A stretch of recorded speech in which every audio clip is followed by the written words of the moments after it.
Welcome back, everyone. This is the next installment in my Painting Barons War Miniatures little series of videos. So, the box in front of you is the Mounted Sergeants, and the guy in question, whom I've started to prepare, is up here.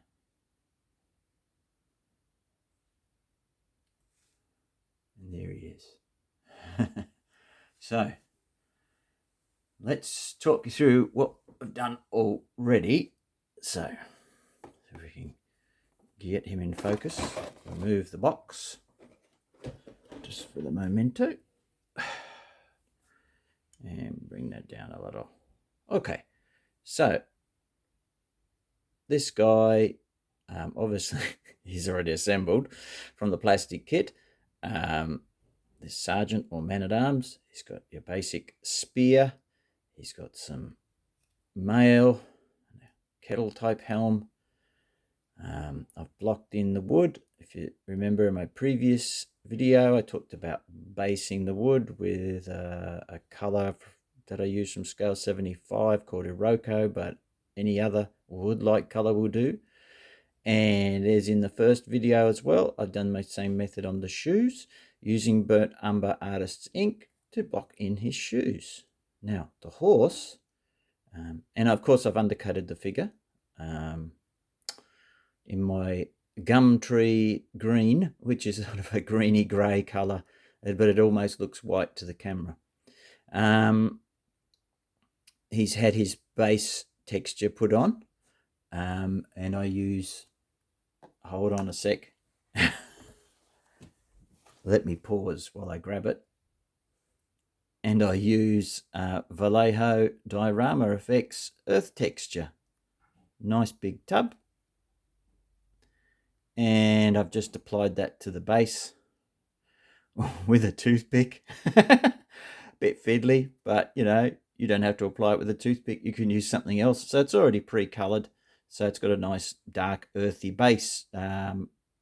So yeah, it doesn't look like mud per se, but it's a basic earth texture over which in the, because a couple of people were asking in the previous video in the comment section about what colors, then I dry brush over the top of that basing, and I can tell you that I dry brush dark brown from AK, so a simple dark brown, and then I will dry brush over again with tan yellow. And I believe, well, this is one of the older Vallejo bottles rather, but you can get this in AK brand as well, I believe. So that's it. And then after that, it's just a matter of tufts of your choice depending on the environment. I mean, if it was a deserty environment, I'd probably dry brush it even lighter, maybe put Iraqi sand or something like that on it. Anyway, oh, up he comes. Okay, let's hold that with two hands. Okay, now, as you can see, I started to work some base colors on the horse. And it's quite, well, it's relatively simple. The tail and the mane and the legs up to sort of around the knees has just been painted in near enough to a black. I think I used German grey. And then it's had, I think, a black wash over it. The actual base color for the horse that I'm starting with, I took whole red, and you could use either the whole red from Vallejo or the whole red from AK, and I've mixed that with a bit of black as well, or really dark grey in this case, to get an even darker desaturated base color. And then the whole thing's had just a basic wash put over the horse, just a mucky brown wash, like most of us use, like an Agrax Earthshade or a strong tone or whatever you have to hand. So I've got my own home brew, which is a bit of everything all thrown in. So that's the base from which I'll build up the horse painting. So the next step will probably be to get him back on the painting stand and to have a look at, talk about the colours I might be mixing in with that whole red black mix to bring him up, gradually up to a fully painted horse. So I'll come back to that in the next stage. There's some housekeeping to be done before then with my palette that needs a good cleanup, and my wet palette needs a refresh, so I can start afresh with putting the colors down and getting ready to show you this guy. All right, that's the intro. And the other thing I've done as well is the flesh areas. Hopefully you've seen the first video about painting the levy, where I talk about that I base all my flesh areas with a red earth or red oxide ink as my starting ground for flesh.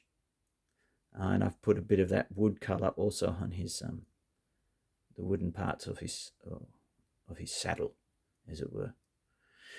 Okay, I'll see you in the next bit. Okay, so I've laid out roughly half and half, black grey and whole red. So not black grey, German grey. And I'm just going to mix these two together and re-establish that base coat on the horse over the wash. So I'll bring you back when that's been reapplied. Okay. Right, so I'll put that back in, and what I'm noticing is that going back in again with that has knocked out a lot of the reddishness of the original base coat. But that's okay, because we're going to reintroduce that into the mix we've got down here on the palette. So let me show you that. So we've got our whole red and German grey mix, but next to it we've got cavalry brown from Vallejo. So we're going to start adding that in a bit at a time to gradually layer up that horse. And then we'll come back when we're going to put the final sort of additional colour to make it lighter still in certain places. So yeah, so the brush I'm using, I'm fortunate enough, I can't remember if this is one I inherited from Dad or whatever the case, I've had it for years and years. It's an old Winsor & Newton Series 7 size too, so it's sort of largish, but it's good for painting horses in it, and it keeps its shape really nicely. So I'm fortunate to have that, because I'll certainly be out of my reach to buy nowadays. They've got crazy expensive. So I'm going to start adding some cavalry brown into that mix. Like I said, it's not a science. I can't tell you exact proportions or anything. I'm just going to do it by feel, and I'll bring you back when there's some more colour to sort of add in, but I'll gradually add in a bit more of that cavalry brown into the mix to bring the horse up a bit redder and a bit brighter. Okay, I'll show you some more progress soon. Okay, this is for you, Chris, because I know you'll probably ask. This is rather than keep going further along, this is an intermediate stage. I'm going to add more cavalry brown. I've only added one lot so far, but this is where we've got to, so you can see how it's changing. Now these horses, the Wargames Atlantic ones, have quite distinct musculature, which, you know, depending on your style of painting, can be a real boon, or you might not like it. You might prefer a different style where it's more suggested than exaggerated. But I don't mind it. I quite like these, and I think my favourite horses are the Perrys and Piano Wargames. But these are pretty good. Yeah. So I'm going to add even more cavalry brown to my mix. There it is down there. It doesn't look like much, but it's gradually going in. Yeah, good on you, Chris. Chris has said he'll get me a corporate sponsorship from AK Interactive if I show more stages. So. Only joking, Chris. Thanks for watching, guys. I'm going to keep going, come back with a bit more. Hang tight.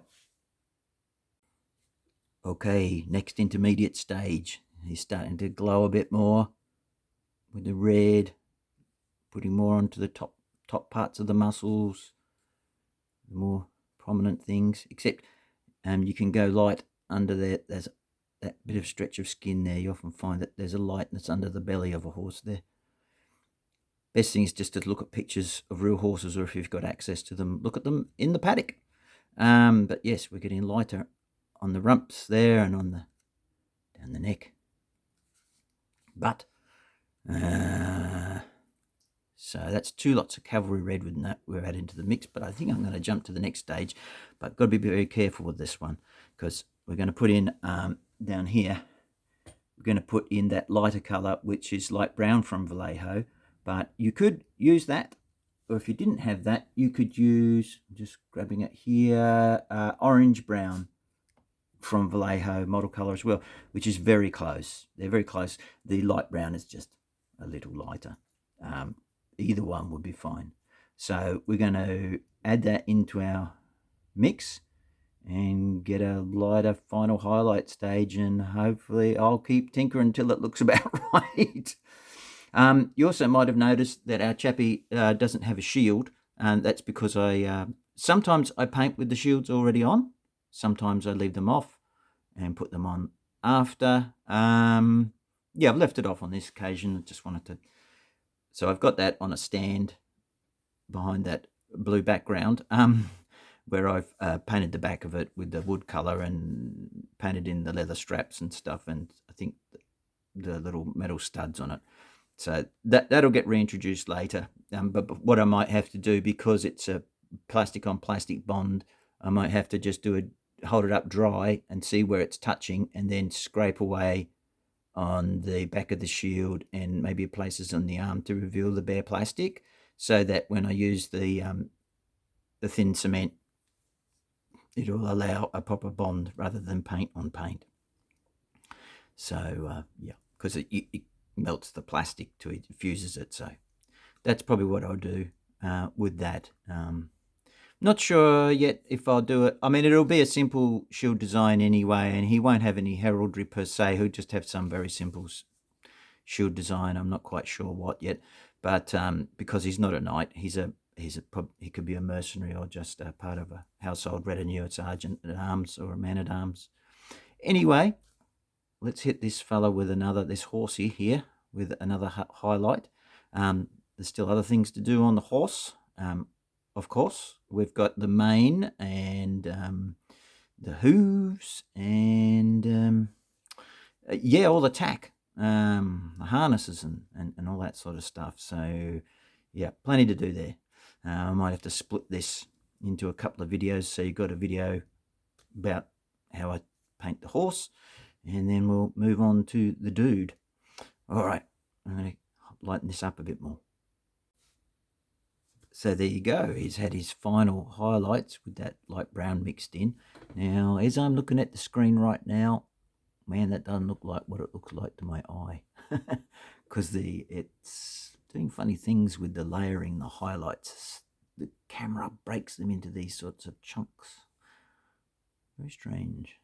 Anyway, so yeah, as I say, painted them all on gradually, and then use the brush and also the finger to.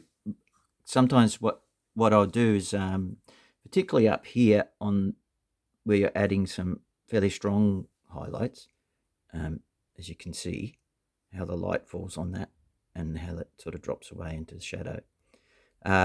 When I've put it on, I think, oh, that's a bit too bright. What I do is I just knock it back with my finger. I just touch it lightly, almost sort of blend it in with my finger. Obviously, if you had really thick paint, you'd end up with fingerprints on your model, but you don't if you just dab it. Yeah, so I'm just dabbing it down. So that the transitions are actually come out pretty well, because they're nice. It's a nice model. They're nice models. They're very heavily muscled, like I was saying, but you can see, so our biggest highlights are up there. this top part of the neck. Up here, there's a bit there, that edge of the jaw above the eye, obviously on the back of the horse, here, there, touches on the muscles. Just sort of highlighting those sections of muscles where perhaps light's more likely to fall.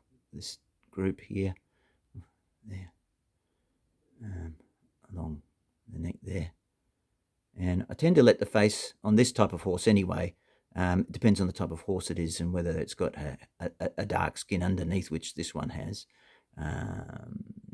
So it can have the light hitting here a lot, but darken towards the muzzle. And so there's still lightness under the belly, under here a bit. But yeah, the most distinct part is a lot of light. I mean, that's my lamps doing that as well, but a lot of light falling down from there. So that's just those, four colours, isn't it? That it's your initial mix, whole red and your black grey or your German grey, and then adding in cavalry brown, and then the final into that mix, you're putting a light brown or an orange brown to get that. So what I think I'll do next is I'm going to block in the hooves. Now for the hooves, I will grab myself some burnt umber and block in the hooves with that. And then that can be lightened up with putting a bit of US field drab into that burnt umber to get a bit of lightness, perhaps on the parts of the hooves where there might be more light falling naturally. I mean, obviously in real life there can be quite variation, and the colours of hooves, some more to grey and obviously streaky and stuff, but burnt umber's not bad, and mixing a bit of field drab into it is a good, pretty decent sort of, if you just want to do a whole lot the same way, basically, that's a good way to go. As for markings, I'm not sure whether I do markings or not. I might leave the model as is. I think sometimes it's good not to put markings on horses. It just depends on the model, but it's also good to have them to break it up, if you're doing a lot of them for interest. But one thing, and my wife, who used to own a horse when she was young, or had her own horse, she said, one of the things with horses is you don't tend to see socks on every leg. That is a very uncommon. Usually there's like 2 socks, 1 sock, maybe 3, but one on every single leg is a little bit unusual. And there's all sorts of different lengths of socks, from little sockets down, right just above the hoof, to big sort of leggings that go right up to the knee. So just a matter of observation. Check out some pictures. Now, obviously, when you're painting Napoleonic horses, that's a different thing again, because depending on the campaign and the unit, sometimes it was just get whatever horses you could get, particularly late war French, but also elite units, particularly the heavy cavalry, tended to favour darker horses, really dark browns or blacks. So, and sometimes they would actually select horses that didn't have any markings. It all depended, but this guy's just glad to have a horse, this mercenary, and a decent one, and is fully fit ready to ride into battle. So what I'll probably do is I will go back and highlight up the darker parts of the mane and tail and the below the knees with the German grey, and then lighten that a bit more as well. But first, the hooves. I guess I'll show you them when they're done. Won't be a lot to see, but we can do that. Okay, the hooves are done. Now, like I say, you could go lighter or darker than this, but at the moment they look a bit light. But I think I'm gonna go back over the legs with German grey, and that'll be more fitting for the tone. And also, you've got to take into consideration that later we're going to dry brush up the base, and that'll lighten the base up and brighten it up with grasses and stuff, and that won't look so untoward. But you could definitely go for much darker brown on the hooves, or a dark grey, or all sorts, really. So I'm going to grab my German grey and go back into all the points on the horse. Around the nose, mane and tail. You could use a different black if you wanted, slight variation around the nose. You might not even have a horse with its nose goes to sort of the black sort of skin color. I mean, you could make a distinction between the hair, the mane and tail, and the skin and stuff if you want. It's fine, but for this guy, I'm just gonna, to start with anyway, just go back in with the old German grey, just to prove that it did do that. There's the two colours together for the hooves. That's the burnt umber and the US field drab. Okay, right. Cracking on with the points. Okay, lightened up the mane and the tail and the legs. I kind of didn't do too much to the nose because when I looked a bit closer at it, because of the sheen of the wash, it was a bit deceptive, but it's actually only glazed over the flesh, so I think it'll be all right. It's sort of got a slight different colour tone anyway. So what I've done is I've taken the German grey and I've put a little bit of neutral grey into it as well for highlight after going back over, and probably shows better on this side actually. What I've done, tried to do on the tail, because you can sort of see it better there. And you notice how you've got this sort of it goes light and then dark then light. What you notice is with it's the same with human hair. Rather than every strand shiny, when you look at, say, ads for hair products and stuff like that, and you look at the person's hair and how the light falls, it sort of falls in bands, shining bands and stuff. So it's sort of lighter up here and then darker again and then lighter again, if you see what I mean. Bit harder to do it on the up here on the mane, but yeah, that's kind of that kind of concept.